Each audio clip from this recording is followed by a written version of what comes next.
Avec l'introduction du TVA, les fans de Marvel ont appris ce qu'était le multivers et l'effet qu'il pourrait avoir sur le MCU. La saison 1 de Loki a également laissé beaucoup de questions dans son sillage. L'une de ces questions qui avait été posée très tôt s'est faite au détriment d'un personnage préféré des fans. Salut à tous et bienvenue sur House of Marvel pour une nouvelle vidéo. Aujourd'hui on va essayer de comprendre et d'expliquer pourquoi Peggy Carter a été vue au TVA dans la saison 1 de Loki. Mais avant de commencer, merci de liker la vidéo si elle vous plaît et de rejoindre notre communauté. Préparez le café, installez-vous bien confortablement, je suis Julien et vous êtes sur House of Marvel. Si Peggy Carter a été arrêtée par le TVA, quel a été son événement Nexus? Souvenez-vous, dans le premier épisode de Loki, le dieu de la malice est arrêté par le TVA pour ses crimes contre la chronologie sacrée. Il s'avère que lorsque Loki a pris le Tesseract et s'est enfui dans Avengers Endgame, il a créé un événement Nexus, un moment dans la chronologie qui a divergé de son chemin prévu vers une réalité alternative ramifiée. Cette réalité, ainsi que bien d'autres semblables, avait été élaguée afin de garantir que la chronologie sacrée reste intacte. Loki a été jugé et alors qu'il est conduit vers la salle d'audience, en arrière-plan, une femme vêtue d'une robe bleue ressemblant à Peggy Carter était emmenée par un garde. Et s'il s'agissait bien de Peggy Carter?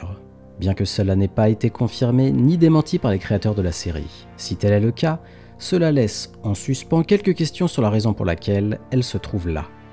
Même si cela peut être un simple easter egg, je me demande bien pourquoi on prendrait le temps de nous montrer cela. En effet, au cinéma, il existe une règle d'or, tout ce qu'on nous montre à l'image a toujours une importance vitale.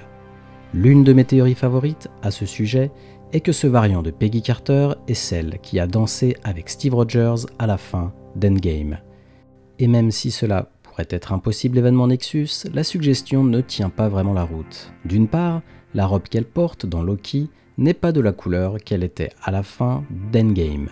Bien qu'il s'agisse d'un point très mineur qui pourrait être expliqué, d'autres facteurs, tels que le fait que Steve soit resté presque toute sa vie avec elle, le rendent encore plus difficile à croire. Malgré tout, on ne sait pas si Steve a vécu toute sa vie avec Peggy ou non. Mais on pourrait tout simplement expliquer qu'elle a été arrêtée par le TVA plus tard alors qu'elle portait d'autres vêtements. En vérité, son événement Nexus aurait pu survenir à tout moment. Comme l'ont prouvé les derniers épisodes de la saison 1 de Loki, il existe une multitude de façons de créer un événement Nexus. En tant que tel, la version de Peggy Carter présentée n'était peut-être qu'un des nombreux variants du personnage. Cela pourrait aller de son personnage dans What If, où elle a pris le sérum à la place de Steve, ou même n'importe où dans la chronologie de la série Agent Carter. Cela pourrait même être un moment que nous n'avons même pas encore vu. Bien sûr, si le variant a un lien avec un point quelconque de la chronologie, l'agent Carter serait malheureusement le candidat le plus probable. Cela pourrait notamment être le cas de la dernière saison de la série Agent Carter sur Netflix qui traitait de la matière zéro, une source d'énergie instable venue d'une autre dimension. Il y a certainement une chance que l'implication du personnage dans l'élément ait pu créer, d'une manière ou d'une autre, un événement Nexus. De plus, avec la reconnaissance de la série dans le MCU consistant uniquement en une apparition d'Edwin Jarvis, il est difficile de dire si l'une des séries est à l'intérieur de la timeline du TVA. Sinon, il y a de fortes chances que tout ou partie des événements de l'agent Carter ait pu disparaître.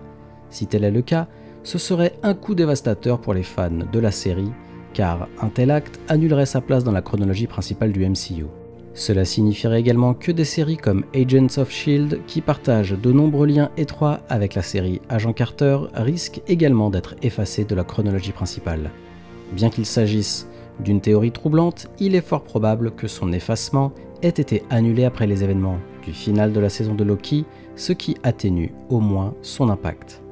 A vous de me donner votre avis maintenant, que pensez-vous de cette théorie? Faites-le moi savoir en commentaire, et n'hésitez pas à me faire parvenir les vôtres, j'adore les lire et en débattre avec vous. Et comme d'habitude, merci d'avoir regardé cette vidéo, si elle vous a plu, merci de la liker et de me donner votre avis en commentaire aussi. Pour ne pas louper mes prochaines vidéos, abonnez-vous et activez les notifs. À la prochaine sur House of Marvel.